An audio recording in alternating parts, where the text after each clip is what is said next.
La cuisine est un lieu où on passe beaucoup de temps. Et donc dans cette vidéo, tu vas apprendre à désencombrer ta cuisine avec 3 étapes toutes simples.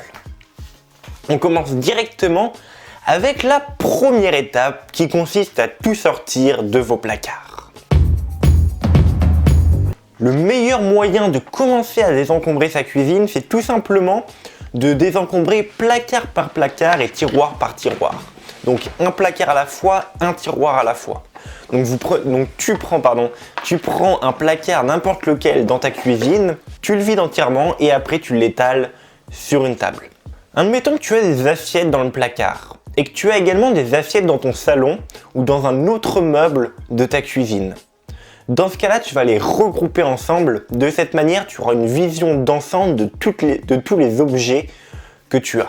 Une fois que le placard est étalé sur la table, tu peux passer à la deuxième étape qui consiste à choisir ce que tu veux vraiment garder.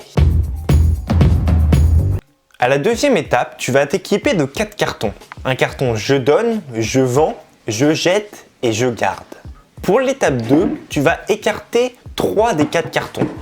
Tu vas simplement garder le carton je garde. Car en commençant à choisir les objets de cuisine que tu veux vraiment garder, ce sera beaucoup plus simple que si tu commençais par te demander ce que tu ne voulais plus. Peu importe que ce soit le désencombrement de ta cuisine ou autre chose, si tu commences par ce que tu veux garder, tu vas éliminer plus de choses que si tu commences par ce que tu veux éliminer.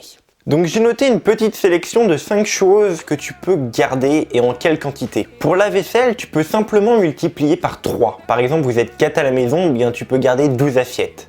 En général, après c'est à toi d'adapter, mais en général, ça devrait le faire. Idem, garde uniquement de la vaisselle que tu utilises régulièrement. Si tu gardes de la vaisselle pour les grandes occasions, mais que c'est très rare et que ça prend de la poussière, on va dire 11 mois dans l'année, c'est pas forcément utile. Soit tu gardes que de la vaisselle pour les grandes occasions, comme ça tu manges tous les jours comme un roi, soit tu t'autorises à offrir de la vaisselle à tes invités d'une un peu moins bonne qualité. Mais ça sert à rien de garder de la vaisselle courante, de la vaisselle pour les grandes occasions, de la vaisselle pour les très grandes occasions et de la vaisselle qu'on t'a offert et que tu gardes par culpabilité. Garde juste des couverts que tu peux utiliser régulièrement, ce sera largement suffisant et c'est ce qui te permettra de désencombrer ta cuisine. Ensuite, pour les sets de plats qui sont un peu spéciaux, par exemple, j'ai 2 personnes en coaching qui avaient des plats qui venaient de sa famille, qui étaient vraiment très jolis, mais il les utilisait jamais parce que c'était vraiment très joli et donc il voulait pas les abîmer ou il voulait pas les salir. C'est pareil, ces plats, s'ils prennent la poussière toute l'année dans tes placards, c'est pas forcément utile que tu les gardes par culpabilité. Ce sera peut-être douloureux de t'en séparer, mais après ça va simplement te libérer de la place et ça va faire plaisir à une autre personne qui pourrait aimer avoir ce set de plats spécial. Concernant les appareils électroménagers, garde uniquement ceux dont tu as besoin. Les robots multifonctions mais que tu n'utilises jamais parce que c'est trop chiant à laver, ou les robots électroménagers que tu n'utilises presque pas mais qui prennent énormément de place, tu peux t'en séparer, ça va te libérer de la place et ça va te permettre de désencombrer ta cuisine. Concernant les boîtes, donc les boîtes en plastique, les boîtes Tupperware, c'est pareil, ça sert à rien de garder 20 boîtes différentes, garde juste quelques boîtes, ce sera largement suffisant. Et concernant tes ustensiles de cuisine, donc poêle, casserole et par exemple tout ce qui est spatule en bois, etc.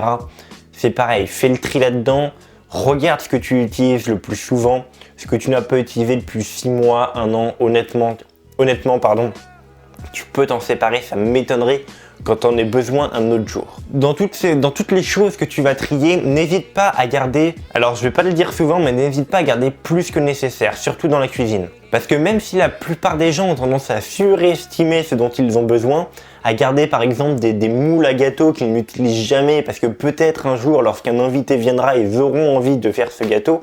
Bien que la plupart des gens ont tendance à surestimer ce qu'ils ont besoin, la vaisselle c'est quelque chose dont on a très souvent besoin et ça peut très vite changer en fonction des aliments qu'on a, etc. Donc n'hésite pas à garder un peu au-dessus pour tes premiers désencombrements et après quand tu arriveras à ton 2e, 3e, 4e désencombrement de ta cuisine, parce que oui, il t'en faudra plus d'un, et bien à ce moment-là, tu vas pouvoir te séparer de l'excédent que tu as gardé au cas où. Mais par exemple, si tu as 20 assiettes et que vous êtes 4, essaye d'en éliminer 4 par exemple, vois si ça va. Et dans 6 mois, tu verras si tu peux encore en éliminer. Mais vise un peu plus haut pour ta cuisine et n'hésite pas à baisser. De cette manière, tu es sûr de ne pas faire d'erreur. Donc voilà pour la deuxième étape. La première étape, tu vides un placard ou un tiroir et tu réunis le tout sur une table par exemple. Et la deuxième étape, tu choisis uniquement ce dont tu as envie de garder. Donc tu peux le mettre dans un sac, dans une boîte, dans un carton, peu importe. Mais tu ne tries pas ce que tu ne veux plus, tu prends uniquement ce que tu veux garder.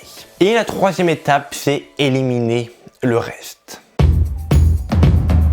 Étant donné que tu as déjà éliminé ce que tu voulais garder, donc que c'est déjà de côté, il te reste sur la table uniquement des choses dont tu ne veux plus. Donc tu vas prendre tes 3 autres cartons à vendre, à donner, à jeter et tu vas commencer à les remplir. Donc tu peux par exemple commencer par remplir le carton je jette. C'est souvent des trucs assez simples et ça va te permettre d'éliminer le superflu de ta table. Ensuite, tu vas te demander ce que tu veux vendre.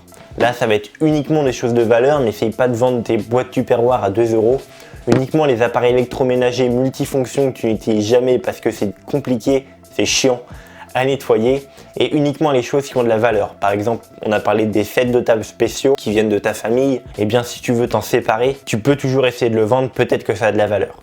Mais ne surcharge pas trop ton carton je vends parce que c'est compliqué de vendre, c'est long, c'est chiant, c'est énergivore, c'est chronophage et donc faut mieux donner. C'est pour ça après, une fois que tu n'as plus de choses sur la table que tu veux garder, plus de choses sur la table que tu veux jeter, plus de choses sur la table que tu veux vendre, il te reste uniquement des choses que tu veux donner et ça devrait représenter peut-être 50-60% de tout ce qu'il y avait sur ta table si ta cuisine était encombrée. Bon, honnêtement, j'ai pas grand chose d'autre à rajouter pour cette vidéo parce que les 3 étapes sont déjà amplement suffisantes.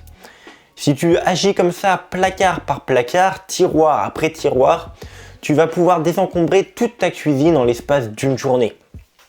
Si tu te bloques par exemple 3-4 heures maximum, tu devrais pouvoir désencombrer l'intégralité de ta cuisine. Après, encore une fois, si tu n'as pas le temps, tu peux tout simplement trier tiroir après tiroir, par exemple 2 tiroirs chaque jour ou 2 placards chaque jour. Et de toute manière, il te faudra plus d'un désencombrement, tout simplement parce que là, tu vas garder des choses qui ne sont pas forcément essentielles, mais tu t'en rendras compte uniquement dans 2, 3, 6 mois, voire 1 an. Donc ne t'inquiète pas, ne te mets pas trop la pression pour avoir une cuisine épurée, ne te mets pas la pression pour désencombrer ta cuisine. Ça va être un processus qui se fera tout seul. De toute manière, tu sais ce que tu as besoin et tu sais ce que tu n'as pas de besoin. C'est principalement un problème d'émotion, la peur de regretter, la peur de manquer, la culpabilité à l'idée de se séparer d'objets qui sont là dans la famille depuis longtemps. Et donc n'aie pas peur ne te mets pas la pression, ça va aller tout seul. Si tu veux apprendre à désencombrer ta maison, à te séparer de tes objets et à devenir minimaliste, j'envoie un email par jour du lundi au samedi pour t'aider justement à simplifier ta vie et à désencombrer ta maison. C'est le premier lien en description. Et si tu t'inscris, tu recevras également une formation totalement gratuite de 44 minutes qui te donne toute la méthodologie pour commencer à désencombrer ta maison. Si tu ne sais pas vraiment par où commencer, il y a un endroit très stratégique et très précis pour commencer à désencombrer ta maison. Et je te partage ça dans la méthodologie. Je te souhaite une excellente journée. Si tu as aimé la vidéo, like-la, partage-la et commente-la. Et moi, je te dis à demain dans une autre vidéo.